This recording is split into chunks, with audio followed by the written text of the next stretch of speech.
All right, then everybody, this is Yara here, and I'm over here with Ryan, who's been winning locals left and right, getting first place back to back. And what deck are you playing, Ryan? We are playing Centurion. Okay, all right. And so, what made you want to get into this deck?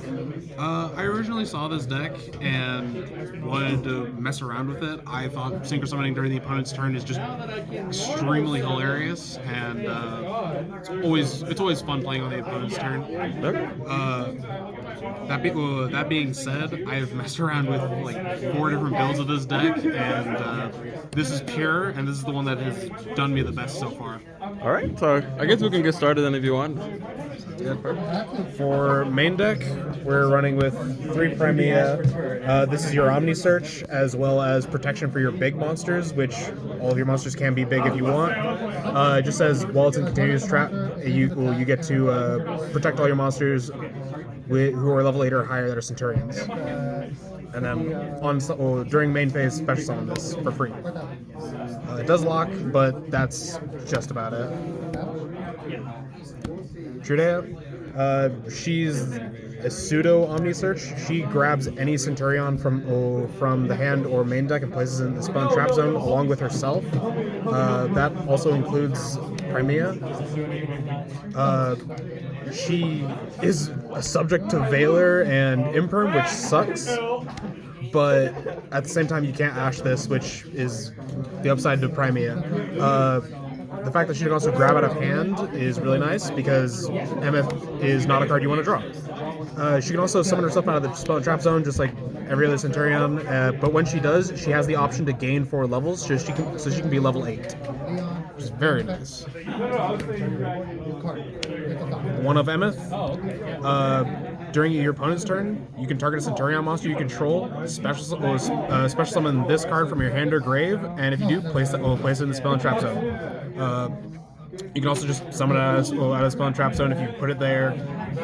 This is one of the main recursion pieces that we use for the locks, or just for summoning during the opponent's turn, because you just go quick effect to synchro, have these 2 out, put this back, and then summon this out, and it's easy 12. 3 Fenrir, just because board breaker, and this card gives you a free discard. Just for being there. I've summoned this so many times and everyone just goes, uh-oh, my board's in danger. I don't banish a whole lot of stuff face down with it. This mostly gets outed as soon as it hits board, which tends to eat up the opponent's resource, which is nice. But, it's Fenrir. Onto the spells. Playing 3 Field Spell, which is standard, and 3 Emblema Oath. These essentially do the same thing, except for Oath gets to Field Spell. I've had a couple of people go, wait, it can set the Field Spell from deck. Yes, it can. This does not say specified to like quick play, traps, and all that other stuff. This is also hilarious because this cannot be destroyed while you control a Centurion monster card. A lot of people misread this card. So monster card indicates that a monster on the field or a monster card that is in the spell and trap zone. It causes a lot of people to go, wait a minute, why didn't my Baron pop the field spell go through? There's no monsters on field. Well, I have a monster in my spell and trap zone. Emblema Oath has a bit more utility to it because you can set Field Spell, you can set one of the other spell traps, or you can just flat out place a monster from deck, which Field Spell does that too, but takes a little more resource with it. Yeah. Onto the 2 non-engine Centurion cards. We have the best card in the game, and Bonds, which is arguably a very, very strong card, and I keep wanting to put this at 2. So, Phalanx says, on its activation, target 1 monster on the field, banish it, summon it back during the next turn's standby phase. So you can target either player's monsters, and you can target the monsters that are in spell and trap zones. That part hardly comes up. We mainly want this for the second effect of I can banish this out of my graveyard, target my Centurion Synchro monster, and special summon it back. And it loses 1500 attack, but who cares? And then Bonds just says Place the Centurion monster from your hand or graveyard onto the field, into the spell and trap zone. And then if you summon a Centurion Synchro Monster, you can banish it out of your grave. Essentially do the same thing with one engrave. On to other stuff. We main Super Poly, Tactics, 2 Cyclone, and 2 Crossout. This is kind of needed in the format just because you have stuff like Mana Diem running around, Fire King running around. It hurts all of them and just puts a hard stop to their plays if you interrupt them mid-combo, or it breaks their board, at least part of the way. Triple T, similar reasoning. Also, this deck gets hand-trapped a lot, which is also why we're playing the Crossout.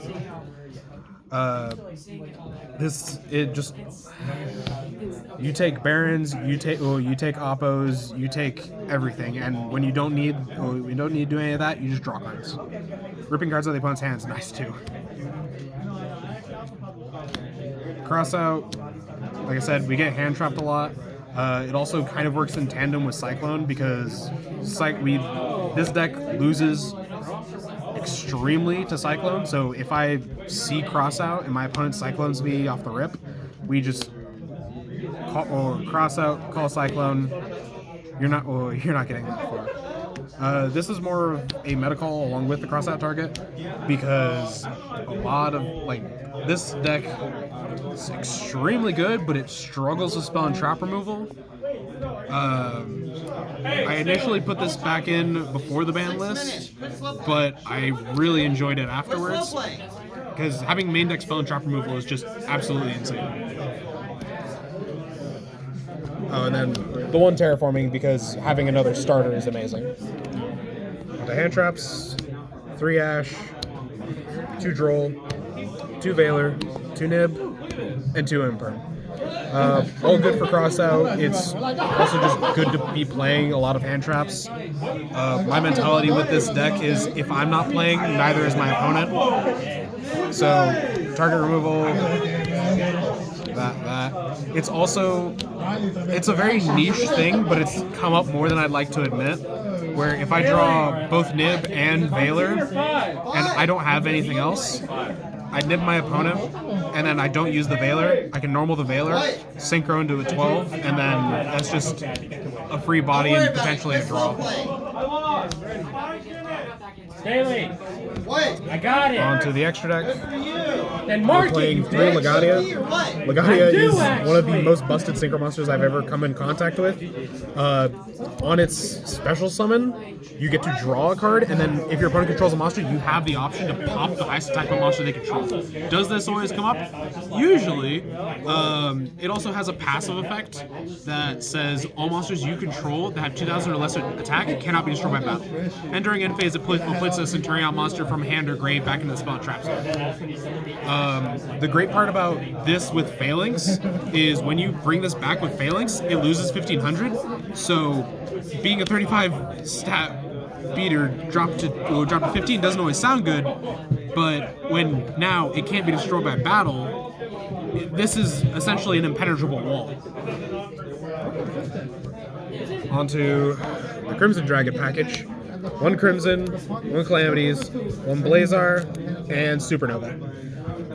Ironically enough, throughout these past weeks, I barely make this or any of these. I think the entirety of the time, I only made Calamities 3 times. These two are just so much stronger, and half the time when people see this with this, they just scoop on the spot.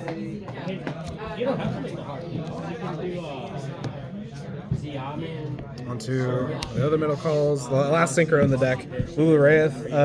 She's more of an odd slot. I've only ever summoned her once, but she just says whenever monster leaves the extra deck, which they tend to do, all monsters I control gain 500, which, 4,000 attack's nice. And then non-targeting negate. And then if this goes to grave, I just summon Primea out of the deck because she's just light spellcaster with 2K with a 16/16. Nice. On my 2 links, we're playing 1 Artemis, and then the Artemis just to go into SP, so SP can get the banish. She doesn't come up too much, but the other nice thing is that I can use Valor or Droll to go into this if I brick, which can happen. You had double dodge too! SP's SP because, yeah, it's just good. Broken card. And then onto the super poly targets, which is 5 slots. It just gets excessive. Yeah. Mud Dragon, Garua, the Gearfried, Starving Venom, and Draco Akis. These 2 I prefer because these are 8s. 8 plus 4 equals 12. That's an easy synchro. I'm not playing Baron or a Sync 8, which kind of sucks, so these just kind of go into SP when I need them. And then this is Draco Akis. I have not gone into this one yet. This one's fun, though. If in the event that my opponent ends on, like, Dispatter and Dispatted Baron or Dispatter SP, I just slap this on field and banish the Dispatter and summon some stuff out. It's just so easy. Should be. Onto the side, 3 Crow. I'm strong standing on this card. This is absolutely amazing. This has been good for like the past 2 formats. Hurts Unchained when it was still full power. Hurts just any deck that really loves its grave. 3 Sekka kills Lab, hurts Pearly, kills Striker. Essentially, if your opponent doesn't have Judgment, they cannot stop this card. 3 Phantasme. I absolutely love this card, and I'm so glad that it's come back into the meta. This was originally for Unchained, but this just kind of came up more because everyone's ending on SP, everyone's ending on like Sunlight Wolf or something, and drawing 2 cards and fixing your hand is just always nice, along with something that says, you can't target me. Then Spell and Trap removal, 2 Lightning Storm, and a Harpies. I actually had a game where I drew this off of the Legadia, and it went to my opponent's turn, and he Zeus's me and leaves the Zeus in attack. And I look at this card in my hand and I say, no way. Destroy all attack position monsters, and I OTK'd him. It was absolutely stupid. That's funny. On to the last 2 spells, reciting 1 droplet for crossout, and then the 3rd crossout in the event it comes up. I've had the 3rd crossout. Just drawing another one's nice. Yu-Gi-Oh! That is time in the round. I hope I don't draw this, but if I end up drawing it, I hope I need it. And then finally, this is just another tech for cards that I don't have for crossout. This is Centurion True Awakening. It's just a counter trap by sending a Centurion monster from the spell and trap zone to the grave. I draw Emblem Oath way too much. I draw 2 of it way too much, so this makes that live. So during my turn, set this. During the opponent's turn, place it and draw, and then just hit him with this whenever I need to. Okay. Appreciate it, Ryan. Thank you so much. Congratulations on winning multiple locals. Appreciate it. Thank you.